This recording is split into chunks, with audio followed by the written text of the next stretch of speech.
ये बात आप कागज में लिख लो चाहे दिमाग में लिख लो, जब तक आपके आचरण शुद्ध नहीं होंगे। भगवान के अवतार के समय हम भी रहे होंगे कहीं ना कहीं किसी जीव जंतु के कल्याण हुआ क्या? और नाम जप करके जन्म मरण के चक्र से मुक्त हो जाओ। मान लो मेरी बात, आप समझो, हमारी प्रार्थना को समझो। हम अंदर से पीड़ित होके बोल रहे हैं, आप लोग समझते नहीं हो। भगवान का भजन किए बिना कहीं भी भाग के चले जाओ, आपको शांति नहीं मिलेगी प्यारे। अगर नाम जप करके देखो तो प्रश्न ही नहीं रह जाएगा, सब समाधान हो जाएंगे। हम कह रहे राधा राधा जपो, अगर कल्याण ना हो जाए तो हमें बता देना। आप हमारी बात को समझ नहीं पा रहे, भटकते घूम रहे हैं, मारे घूम रहे हैं, क्लेश अशांति नाना प्रकार के दुख। ये जो हमें दुख मिलते हैं ना, ये पाप के कारण मिलते हैं। लोग मारे घूम रहे हैं, दुख मिटाने के लिए सोचते हैं कोई जादू कर दे, कोई टोना कर दे, कोई जंतुर बांध दे, कोई आशीर्वाद दे दे। अरे काहे को पागल हो? यदि तुम अच्छे आचरण करते हो, भगवान नाम जप करते हो, सद्धर्म से चलते हो, तो तुम्हें किसी से आशीर्वाद मांगने की जरूरत नहीं। बात मान लीजिए, प्रार्थना मान लीजिए। दिखावे में लाखों लोग अपने जीवन को नष्ट करने के लिए तैयार हैं। ये माया का ही तो दिखावा है जिसमें जन्म के जन्म हमारे नष्ट होते जा रहे हैं। सत्य मार्ग को क्यों नहीं पकड़ते हो? किसी के आशीर्वाद की जरूरत नहीं आपको आनंद प्राप्ति के लिए। आप आनंद के बच्चा हो, आनंद स्वरूप हो।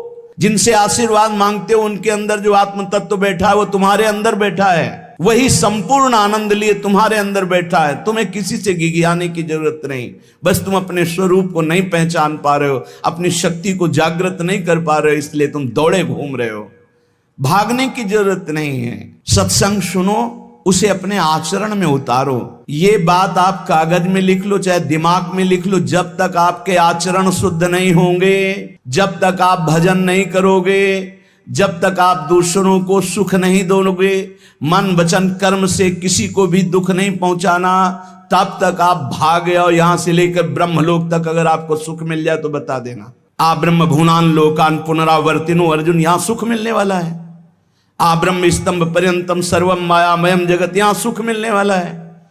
अगर सुख सिंधु भगवान का भजन नहीं करेंगे, बैठ के अपने घर में बैठकर आधा घंटा भजन नहीं करेंगे, मारे घूम रहे हैं, सोच रहे हैं ये भगवान का अवतार है, हमारा कल्याण हो जाएगा। ए भाई, जब भगवान वास्तविक अवतार लिए और जो भजन नहीं किए उनका भी कल्याण नहीं हुआ।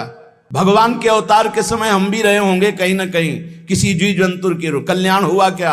अब भजन करोगे तो कल्याण हो जाएगा। हमारी बात मान लो। बार बार आपको कभी कड़वे शब्दों में कभी मीठे शब्दों में बताते हैं, ए भाई बचपन से भगवान के मार्ग में लगे हुए हैं, हमको अपना कर्म भोगना पड़ रहा है। जो शरीर रचना के समय रचा गया था वो सुखद या दुखद कर्म भोगना पड़ा। तो रामकृष्ण परमहंस जी के कैंसर था, भाई जी हनुमान प्रसाद पोद्दार जी के उदर में कैंसर था, बड़े बड़े महापुरुषों को भोगना पड़ा। तो प्रारब्ध को भोग लो, ये भोगने की सामर्थ्य नाम जप से आ जाएगी। और नाम जप करके जन्म मरण के चक्र से मुक्त हो जाओ। मान लो मेरी बात, क्या वृंदावन की परम पावन रज से बढ़कर त्रिभुवन में कोई रज है? इस रज में बैठकर तुम्हें आनंद नहीं मिल रहा तो कहां मिलेगा तुम्हें? क्या भगवान नाम से बढ़कर कोई अमोघ शक्ति है जो भगवान को अधीन कर सके? सुमिर पवन सुत पावन नामो, अपने बस कर राखे रामो। लेकिन समझ में नहीं आता। ये जीव सोचता है कोई तपस्वी, कोई सिद्ध से हमारे दुख दूर हो जाए। नहीं, भगवान के वचन सुन लीजिए। दैवी हेषा गुणमयी मम माया दुरत्तया, मामेव ये प्रपद्यन्ते माया में ताम तरंतिते। ये गुणमयी माया को पार करना बहुत कठिन है। एकमात्र उपाय है, मेरी शरण में आ जाओ। हरि शरणम श्री कृष्ण शरणम मम। जब तक प्रभु की शरण में नहीं तब तक माया मुक्त। पर समझ में नहीं आता, लोगों को ऐसा लगता है मैं जाऊंगा आशीर्वाद मिलेगा, मैं सिद्ध हो जाऊंगा, सब दुख नष्ट हो जाएंगे। आप समझो, हमारी प्रार्थना को समझो। हम अंदर से पीड़ित होके बोल रहे हैं, आप लोग समझते नहीं हो। भगवान का भजन किए बिना कहीं भी भाग के चले जाओ, आपको शांति नहीं मिलेगी प्यारे। और घर में बैठकर यदि भजन करोगे तो घर तीर्थ हो जाएगा, घर में भगवान पधारेंगे, आप आनंदित हो जाओगे। संत संग का फल होता है भागना मिट जाना। सत्संगत संस्कृति कर अंता, ये जो जन्म मरण का भागना ये मिट जाएगा, ये छोटे मोटे भागने से। शब्द सुना, मनन किया, आचरण में लग गए। कभी महीना 2 महीना में अगर संयोग बना तो हम बैठ के सत्संग सुन रहे हैं, नहीं तो हमारे पास यंत्र है, हम रोज उससे नवीन उत्साह प्राप्त करें भगवत मार्ग में चलने का। जब मिले तब दर्शन कर लिए, नहीं तो हम उनकी आज्ञा पर चल रहे हैं तो हमारा सदैव सानिध्य है। भागने की जरूरत नहीं भाई, नहीं। थोड़ा चैन लो, थोड़ा शांति लो, भागने की जरूरत नहीं है। अंदर से भगवान को सुमिरन करने की जरूरत है। थोड़ा संयम में आओ। जिसको देखो मनमानी आचरण कर रहा है, सोचता है कोई संत महात्मा आशीर्वाद दे देंगे, तो तुम्हें संत महात्मा मिलेंगे ही नहीं। तुम करोगे पापाचरण तो संत महात्माओं का सानिध्य ही नहीं मिलेगा। पापवंत कर सहज स्वभाव, भजन मोर ते भावन काऊ, जो पे दुष्ट हृदय सोई होई, मोरे सन्मुख आओ की सोई। अच्छे आचरण करो, घर बैठे महात्मा मिल जाएंगे, कोई आ जाएंगे ऐसे, तुम्हें कृतार्थ कर जाएंगे। कहीं तुम भेज दिए जाओगे जिनके वचन से तुम कृतार्थ हो जाओगे। हमारी प्रार्थना को मानिए, अपने इस अमूल्य मानव जीवन को कूड़ा करकट की तरह मत नष्ट कीजिए। श्रीपाद कह रहे, नेत्रे उत्पाटित सपद स्त्री क्षणे लालसा चेत। यदि ये गंदी लालसाएं उत्पन्न हो रही हैं तो थोड़ा शासन में लाओ अपनी इंद्रियों को, छूट मत दो। बहुत जीवन व्यर्थ कर दिया इन इंद्रियों ने, अब सावधान हो जाओ। तुम स्वतंत्र सिंहवत जीवन व्यतीत करने के लिए मानव जीवन प्रकट किए भगवान ने तुम्हारा। तुम इंद्रियों के गुलाम होकर, मन के गुलाम होकर, भोगों के गुलाम होकर के जीने के लिए नहीं आए हो मनुष्य देह में। देवता तरसते हैं इस मानव देह के लिए। क्यों? क्योंकि साधन धाम मोक्ष कर द्वारा, इसे साधना करके हम जीवन मुक्त महापुरुष हो सकते हैं। लेकिन नहीं, बस कोई ऐसा कुछ कर दे जिससे हमारा पति बन जाए, कोई ऐसा कर दे कि हम स्वस्थों को भोग भोगें, कोई ऐसा कर दे सारी झंझटें मिट जाएं। अरे औरों की तो बात जाने दो, भगवान जिनके घर में अवतरित हुए आप वहां दृष्टि डालिए। इतने बड़े भजनानंदी महात्मा वसुदेव और देवकी कंस कारागार में बंद किए हुए भगवान पधार रहे हैं, हथकड़ी बेड़ियों से जकड़े हुए। आप विचार कीजिए, भगवान के सिवा तुम्हें कोई बंधन मुक्त नहीं कर सकता। और सब तरंगे हैं, भगवान भगवान है, हमारी बात को समझ लो।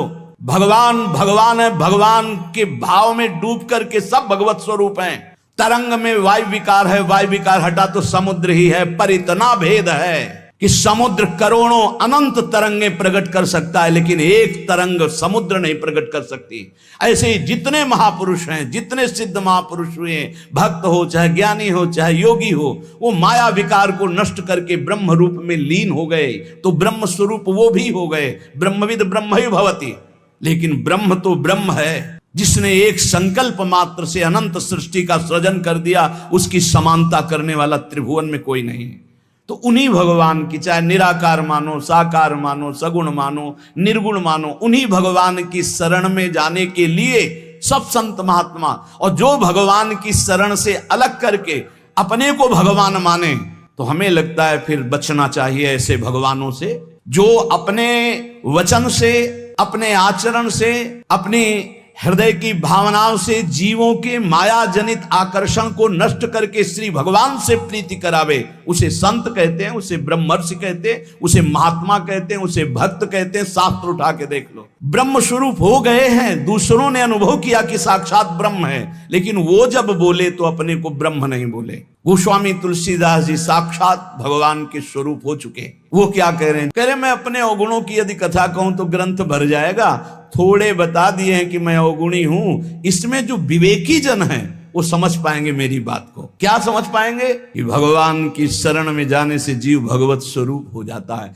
गोस्वामी जी भगवत स्वरूप है। सामने भगवान बैठे हुए सबरी माता का स्तवन कर रहे हैं नवधा भक्ति के द्वारा।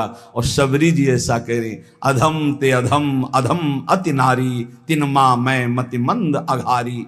ये है महापुरुष।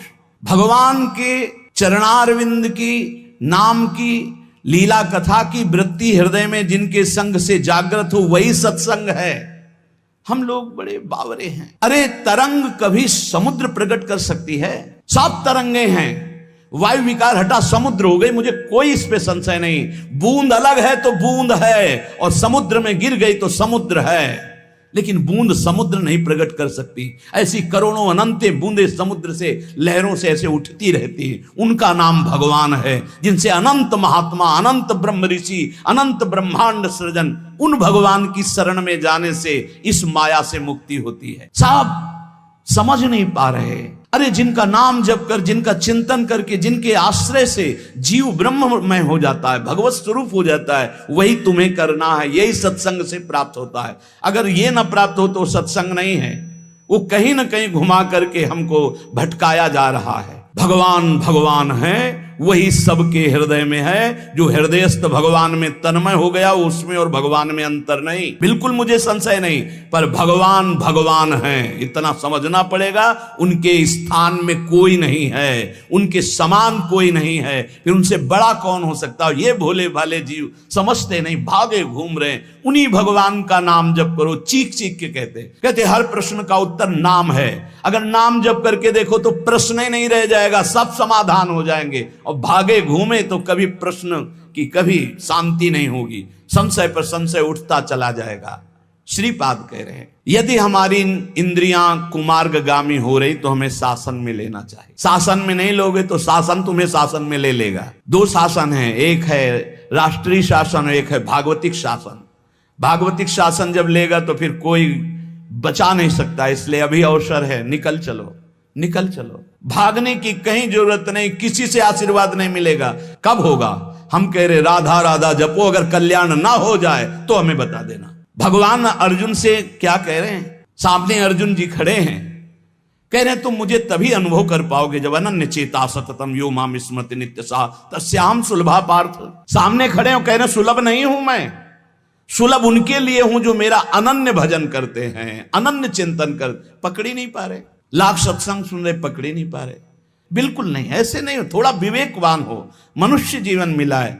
ऐसा नहीं कि कोई तुम्हें प्रलोभन दे दे तो हम तुम्हारे रोग नष्ट कर देंगे, हम तुम्हें सिद्ध कर देंगे, हम तुम्हें धनी बना देंगे। हम कहते हैं कि हो सकता है 1000 जाते हैं, उनमें से 100 लोग ठीक हो गए हों। कैसे?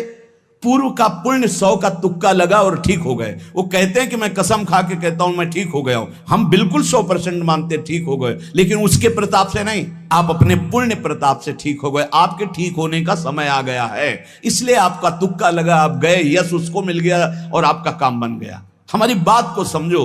अपने लोग बहुत शास्त्र सम्मत, बहुत उसको सुलझ कर भगवत मार्ग को चल करके आपको बोल रहे हैं। अगर इन कर्मों को मिटाने के लिए जो हमारे शास्त्र बने हुए हैं उनके सिद्धांत के अनुसार चला जाए तो मिटा दिया जाएगा। लेकिन जब मिटाने की सामर्थ्य आती है तब लगता है अब इसको रख के क्या करेंगे, हमारे को तो प्रभु के पास जाना है, हमें तो दिव्य भाव देह प्राप्त है, हमें अपने स्वामी, अब इस शरीर का क्या करेंगे। तो जैसे सांप अपनी केचुल से संबंध नहीं रखता, ऐसे महापुरुष अपने शरीर से संबंध नहीं रखते। आप हमारी बात को समझ नहीं पा रहे, भटकते घूम रहे हैं, मारे घूम रहे हैं, क्लेश, अशांति, नाना प्रकार के दुख। अरे भाई, भगवान की शरणागति प्रतिपल परमानंद प्रदान करती है। क्यों नहीं शरण में हो जाते? क्या तुम्हारा पांच भौतिक देह नहीं? क्या हमारा पांच भौतिक देह नहीं? क्या तुम भगवान के अंश नहीं? क्या हम भगवान के अंश नहीं? अंतर क्या है? तुम संसार का चिंतन करते हो, भगवान का चिंतन करते हैं, तो क्या तुम भगवान का चिंतन करके नहीं बन सकते महापुरुष? क्या तुम स्वयं ऐसी शक्तियों को जागृत नहीं कर सकते? तुम सो रहे हो, जागो, भागने की जरूरत नहीं। ये जो गलत इंद्रियां जा रही हैं, इन इंद्रियों को रोकिए, भगवान की तरफ लगाइए। नहीं लगाओगे तो कहीं भाग के चले जाओ, धोखा ही मिलेगा, तुम्हें शांति नहीं मिल सकती, तुम्हें विश्राम नहीं मिल सकता, तुम सुखी नहीं हो सकते। इन बातों को लिख लो और पूरे विश्व में घूम के चले आओ, चाहे जहां चले जाओ, कुछ नहीं होने वाला। मारे मारे केवल घूमते रहो, समय बर्बाद करते रहो। वही समय एकांत में बैठकर राम कृष्ण हरि बोलो, राधा बोलो, अभी आनंद आ जाएगा। हम ये नहीं कहते कि तुम करोड़पति बन जाओगे, तुम्हारे सारे काम बन जाएंगे, लेकिन हम ये कहते हैं कि तुम्हारा हृदय शांत हो जाएगा, तुम्हारा भागम भाग मिट जाएगा, तुम एक गंभीर हो जाओगे, धैर्यवान हो जाओगे, तुम लड़ना सीख जाओगे दुखों से, तुम सुखों से भूल करके पापाचरण कर बैठे हो। दुखों में इतना तुम हो जाते हो कि अपने जीवन को भी नष्ट करने की सोच। ये सब भगवत विमुख जीव का लक्षण है। भगवत सन्मुख होने पर सुखों में दूसरों को बांटा जाता है और दुख में सहकर भगवान के नाम का स्मरण करते हुए उस दुख के समय को काटा जाता है। समझते नहीं। यदि तुम्हें वृंदावन में रह के पराई स्त्री को भोगने की इच्छा जागृत हो गई है, पराई स्त्री की तरफ काम दृष्टि से देखने की, आप पराये पुरुष शरीर की तरफ, तो कह रहे हैं कि अच्छा है इससे अपने नेत्रों में पट्टी चढ़ा लो, मत देखो, ये नष्ट कर देंगे नेत्र तुम्हें। तो बाहर से कपड़े की पट्टी चढ़ाने की जरूरत नहीं है, नासाग्र दृष्टि रखो, इनको शासन में रखो। श्रीपाद करें नेत्रे उत्पाटयति सपदि, जहां साधक असावधान होता है वहां पश्चाताप उसको होता है, जलन होती है और उसके परमार्थ में विघ्न आ जाता है। इसलिए ब्रह्मा जी ने ऐसी रचना की है कि स्त्री को पुरुष शरीर में आकर्षण, पुरुष को स्त्री शरीर में आकर्षण या भोग बुद्धि से देखना, अपने को इसी को सुधारना है। अगर इसी को सुधार लिया तो परमार्थ पुष्ट हो जाएगा। यदि आपको ज्ञान नहीं रहा हो, आपसे ऐसे पाप बन गए हैं, गुरु पत्नी गामी सबसे महापापों में पहले आता है, फिर आता है जो ब्रह्म ऋषिजन हैं उनकी भार्या, फिर आता है मद्यपान मदिरापान करना, फिर स्वर्ण की चोरी करना, और जो ऐसे पुरुषों का संगी है वो महापापी, गौ हत्या करना महापाप। ऐसे जो महापापी जन हैं, पाप हो चुके हैं उनसे, अब वो विचार करें कि मेरा कल्याण कैसे हो सकता है, मैं तो महापापी हूं। तो श्रीपाद करें हर जीव को अंतिम सांस तक भगवत प्राप्ति का मार्ग खुला है। बहुत बड़ी बात है, बहुत बड़ी बात है। आज तक भोगना पड़ रहा है गुरु पत्नी गामी का कलंक चंद्रमा जी को, आज तक। ये बड़े बड़े महत पाप हैं जो लोग नहीं समझते हैं, ये बात समझ लें।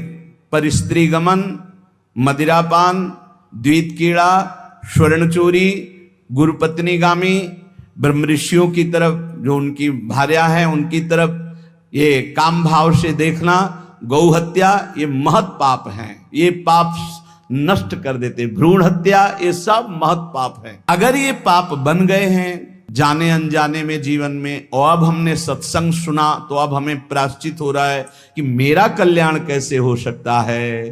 तो श्रीपाद कह रहे एक बार हृदय से जलन पैदा करो कि मेरे से बहुत गलती हो गई, और श्रीधाम वृंदावन आ जाओ, वृंदावन की परिक्रमा करो, रज में लोटो, रसिकों का संग करो। ये नियम ले लो कि अब जीवन में कभी पाप नहीं करेंगे, और नाम जपना शुरू कर दो। तो कह रहे हैं निश्चय सुनिर्वाही महाधार्मिका, निश्चित वो धार्मिक हो जाएगा, उसके सारे पाप नष्ट हो जाएंगे और भगवत प्राप्ति कर लेगा इसी जन्म में।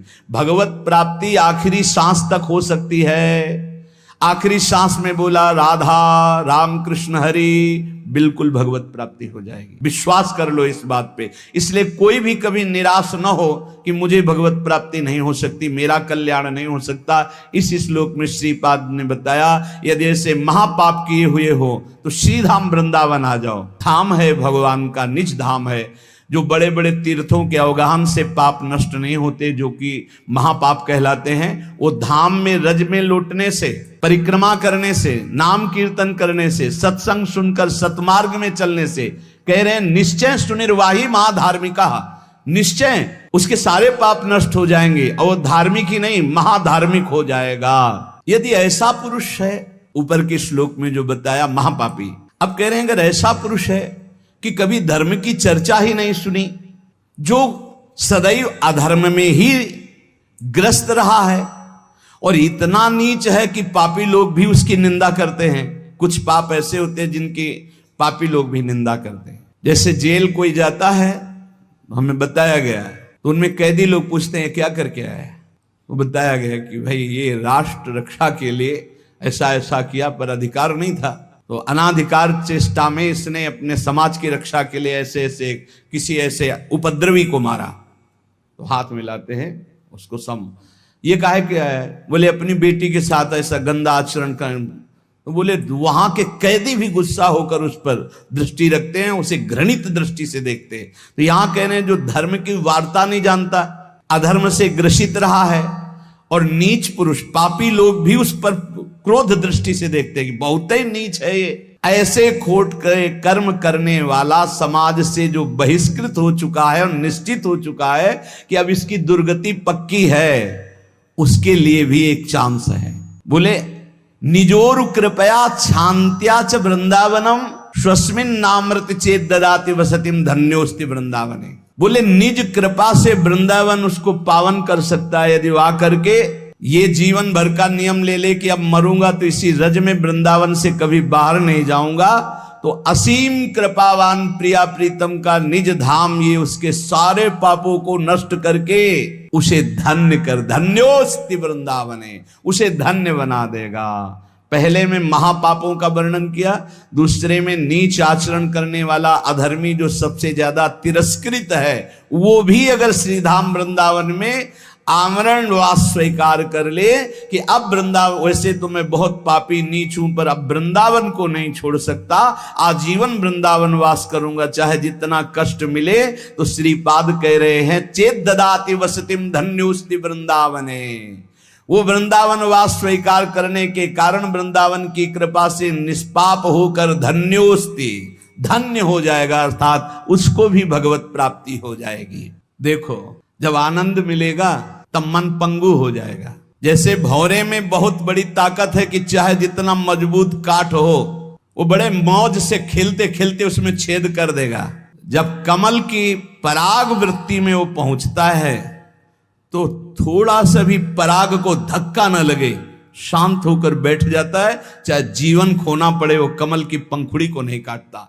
ऐसे उदाहरण दे रहे, ऐसे ही तुम्हारा मन तब तक उद्दंडता करता रहेगा जब तक भगवत सुख नहीं मिलेगा, और जिस दिन इसे आनंद मिला भगवद आनंद, ये बैठ जाएगा, इसका अस्तित्व खत्म हो जाएगा, ये बैठ जाए। निज सुख बिन मन होई कि थीरा, बिना आत्मानंद का अनुभव मिले मन स्थिर नहीं होगा, शांत नहीं होगा, विश्राम नहीं पाएगा। भौरे का दृष्टांत देकर के मन को समझा रहे कि मन भौरा है, भटक रहा है विविध भोगों में, बड़ा मजबूत है, बलशाली है, लेकिन ये तभी निर्बल बनेगा जैसे भौरा कमल में आ जाता है तो वहां अपना बल खो देता है। ऐसे ही श्री हरि चरणारविंद, हरि नाम, भगवद आश्रय, भगवत भक्ति, इसी में मन आनंद को प्राप्त होगा। आपको कहीं भागने की जरूरत नहीं। आपने सुना कि जंगल में भागने से क्या होगा, जल पीने से क्या होगा, फलाहार रहने से क्या, शांति से अपने घर को ठाकुर जी का मंदिर मान लो, खूब नाम कीर्तन करो, भगवत चर्चा करो, भगवान का सुमिरन करते हुए जीवन व्यतीत करो, इधर भी सुखी परलोक में भी सुखी। किसी से आशीर्वाद मांगने की जरूरत नहीं, दौड़ने भागने की जरूरत नहीं, हाहाकार मचाने की जरूरत। ये बहुत आनंद का जीवन है मानो दे, बस सुलझ जाओ, शांत हो जाओ, जहां तुम हो वहीं सब ठीक है। जो मिल जाए, रूखा सूखा फल है, अन्न है, जल है, जो मिल जाए प्राण पोषण करो, भगवान का चिंतन करो, सद आचरण करो, बड़ा आनंद में जीवन होगा। लेकिन आनंद से जीने के लिए असद आचरण करते हो, पापाचरण करते हो, आनंद की खोज में। कहां पापाचरण में आनंद है? इसलिए सद आचरण में आ जाओ, भगवद आश्रित हो जाओ, खूब नाम जप करो। भगवान मंगल भवन है, इस गेम से निकाल देंगे।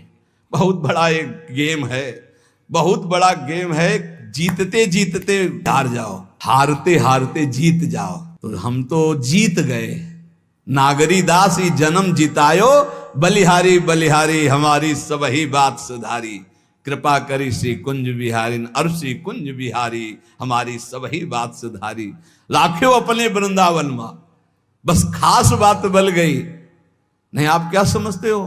हाहाकार मचा हुआ, तांडव मचा हुआ माया का। ये तो धाम है, इसके प्रभाव से आप बिल्कुल शांत आनंदमय हो। धूल भरी आंधी दूर से निकल रही। नहीं तो आप संसार में देखो, सतोगुण, रजोगुण, तमोगुण, 3 गुण है। सतोगुण तो कहीं कहीं नहीं, रजो और तमो की तांडव वृत्ति मची हुई है। जहां कहीं भगवत चर्चा, भगवत नाम कीर्तन, भगवत गुण, बहुत विक्षेप माया डालती है। इसलिए खूब नाम जप करो, इसी जन्म में भगवत प्राप्ति कर लो, दोबारा इस कलयुग में जन्म ना हो। पक्का ऐसा भजन करो कि आगे अब देखते जाओ। अरे भाई, बड़ा आश्चर्यमय समय, बड़ा आश्चर्यमय समय है। अभी तो कुछ है नहीं, अभी तो बबुआ है कलयुग, घुटने के बल चल रहा है। थोड़ा खड़ा होने दो, फिर ताल ठोकने दो। 4,32,000, अभी तो 32,000 नहीं पूरे हुए, थोड़ा 1,00,000 1,50,000 लाख पूरे होने दो, फिर इसका है, उसका अपना राज्य है। इसलिए कलयुग के दोषों से बचने के लिए, माया के प्रभाव से मुक्त होने के लिए, समस्त दुखों का नाश करने के लिए समर्थ है भगवान नाम। खूब नाम जप करो, नाम कीर्तन करो, भगवत चर्चा करो, इसके सिवा कोई उपाय नहीं है। जहां और कुछ उपाय बताया जाए तो भटकाव है। हमारी प्रार्थना मान लीजिए, निस्वार्थ बात आपसे कह रहे हैं, आपके मंगल के लिए कह रहे हैं, शास्त्र सम्मत कह रहे हैं। पहले से भगवान व्यास देव जी ने लिख दिया है कृतयुगे ध्यायते विष्णु त्रेतायाम यजते मखै द्वापरै परिचर्यायाम कलौ तद्धरि कीर्तनात्। कलौ नास्तेव नास्तेव गतिरन्यथा।